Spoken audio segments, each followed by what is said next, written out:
ಕಾಸು ಮಡಗಿದ್ರೆ ಸರಿ, ಇಲ್ಲ ಅಂದ್ರೆ ಮಚ್ಚೆಟ್ಟು ಬೀಳುತ್ತೆ. ಕಾಸಿಲ್ಲ. ಹೇಯ್ ಅಲ್ಲಿ ನೋಡ್ರೋ.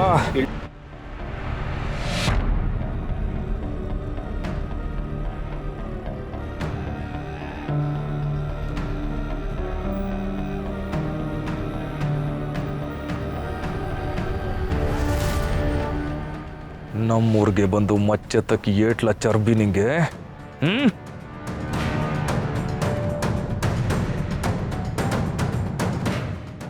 ಏಯ್ ಯಾವನ್ಲ ನೀನು?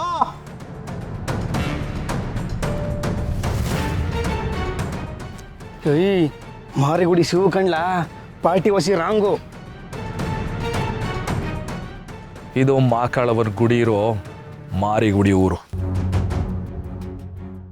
ಇಲ್ಲಿ ಗಡಿ ದಾಟಿ ಬಂದ್ವಾ, ದೇವ್ರ ದರ್ಶನ ತಗೊಂಡ್ವಾ, ಕೈ ಮುಕ್ಕೊಂಡ್ವಾ, ಅವ್ವ ಮಾಕಾಳವ ಅಂತ ನೆನ್ಸ್ಕೊಂಡು ಒಯ್ತಾ ಇರ್ಬೇಕು.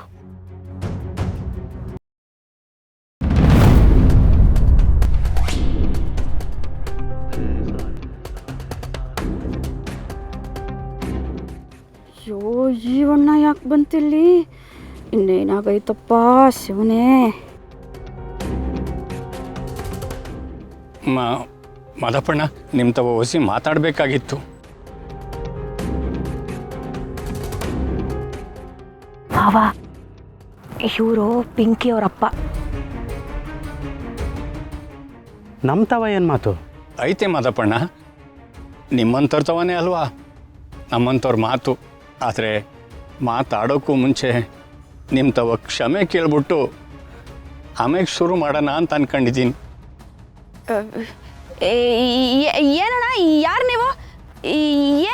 ಏನಾಗಬೇಕಾಗಿತ್ತು? ನಮ್ಮ ಹತ್ರ ಯಾಕೆ ಕ್ಷಮೆ ಕೇಳಬೇಕು? ಲೀಲಾ, ಚೆನ್ನಾಗಿ ನಾಟಕ ಮಾಡ್ತೀಯ ಕಣೆ. ಆದರೆ ಈ ನಿನ್ನ ನಾಟಕ ನನ್ನ ಸೊಸೆ ನನ್ನ ಹತ್ರ ನಡೆಯೋಕ್ಕಿಲ್ಲ.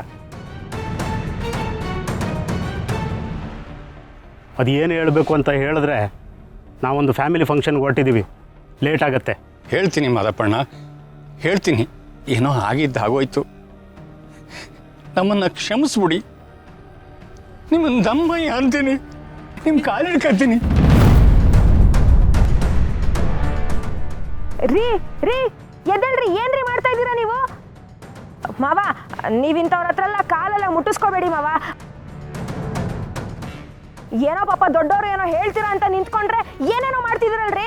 ಎದ್ದೇಳಿ ಎದ್ದೇಳಿ, ಒಂದು ನಿಮಿಷ ದಾರಿ ಬಿಡಿ. ಏನೇನೋ ಮಾಡ್ತಿಲ್ಲ ಕಣವ, ನಮ್ಮ ಜೀವನದ ಭಿಕ್ಷೆ ಬಿಡ್ತಾ ಇದ್ದೀನಿ. ನಾನು ನನ್ನ ಮಗಳು ಹೆಂಗೋ ಜೀವನ ಮಾಡ್ಕೊಂಡಿದ್ವಿ. ಆದರೆ ಒಂದಿನ ನನ್ನ ಮಗಳು ಬಂದು, ಅಪ್ಪ ನಾನು ಸೀನನ್ನು ಲವ್ ಮಾಡ್ತಾ ಇದ್ದೀನಿ ಅಂತ ಹೇಳಿದ್ಲು. ನಾನು ಮಕ್ಕಳು ಪ್ರೀತಿ ಮಾಡ್ಕೊಳ್ಳಿ ಅಂತ ಬಿಟ್ಟುಬಿಟ್ಟೆ. ಆಮ್ಯಾಕೆ ರಶ್ಮಿ ಬಂದ್ಲು, ಇನ್ನೂ ಏನೇನೋ ಆಗೋಯ್ತು. ಆದರೆ ಇವಾಗ ನಿಮ್ಮ ಮಗನ ಭಾರನೂ ನಮ್ಮ ಮೇಲೆ ಬುದ್ದಿದೆ. ನಾನು ನನ್ನ ಮಗಳನ್ನು ಸಾಕಕ್ಕೆ ನರನೆಲ್ಲ ಹುರಿ ಮಾಡ್ಕೊಂಡು ಕಷ್ಟಪಡ್ತಾ ಇದ್ದೀನಿ. ಅಂಥದ್ರಾಗೆ ನಿಮ್ಮ ಮಗನೂ ಬಂದು ಸೇರ್ಕೊಂಡ್ರೆ ಉಸಿರಾಡೋದೇ ಕಷ್ಟ ಆಯ್ತದೆ ನನಗೆ. ನಾನು ಸಹನೆ ಯೋಚನೆ ಮಾಡಿದೆ, ಅಯ್ಯೋ ತಪ್ಪೆಲ್ಲ ನಮ್ಮ ಕಡೆಯೇ ಆಗದೆ. ಯಾವಾಗ